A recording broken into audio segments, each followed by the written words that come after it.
Let's keep on investigating evaluation cycle for language learning tasks in order to better understand our major topic of classroom implementation.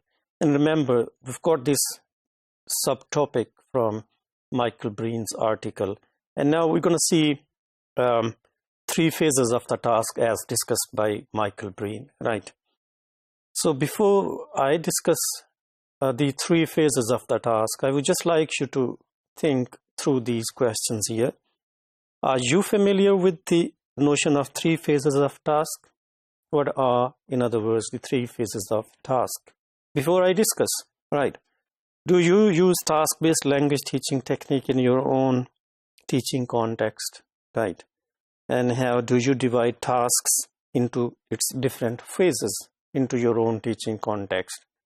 You could pause the video for a while and then think about these questions, and then watch the video later on, right? The three phases. What are three phases of the tasks? Tasks, as you remember in our previous module, we discussed that there are only tasks which are considered meaningful and which are open to change and diversity. So tasks need to be sensitive to the changing demands of language learning or changing needs of the language learners. So in this regard, we've got three phases which are listed by Michael Breen. The first one is task as a work plan, right? And the second is task in process. And the third is task outcomes. So we'll discuss these very briefly, three phases of the task. And if you want to read more, you could go online and Google out the task-based language learning and its evaluation in terms of classroom implementation, right?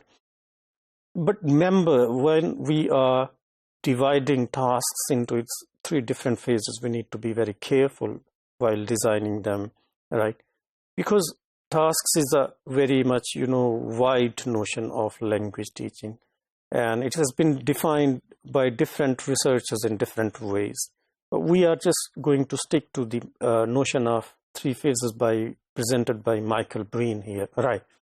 The first one, task as a work plan, it just simply allows us to make some groundwork to know some of the preconceptions of the students and their past learning experiences and how we can mold the tasks according to the needs of the students and what are their subjective needs, their subjective wants, or their subjective curriculum, in other words.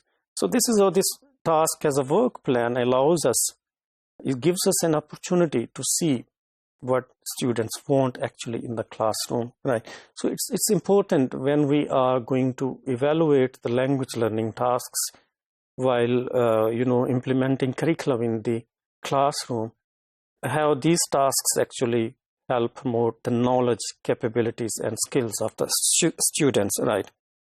Task in process is very much related to make it, sort of creating the relationship between the teacher and the student. And this is how the task in process, the very term itself indicates the process going on between the teacher and the student.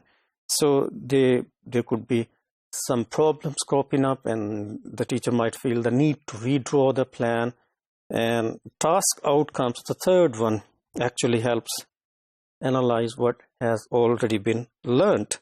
So in brief, while evaluating language learning tasks, while implementing curriculum in the context of the language classroom, we need to be aware that tasks is a much more wider notion, and the task we should rather aim to bring in tasks which are open to change and diversity, and which promote knowledge and capabilities, and which help reshape the thinking or critical abilities of second language learners.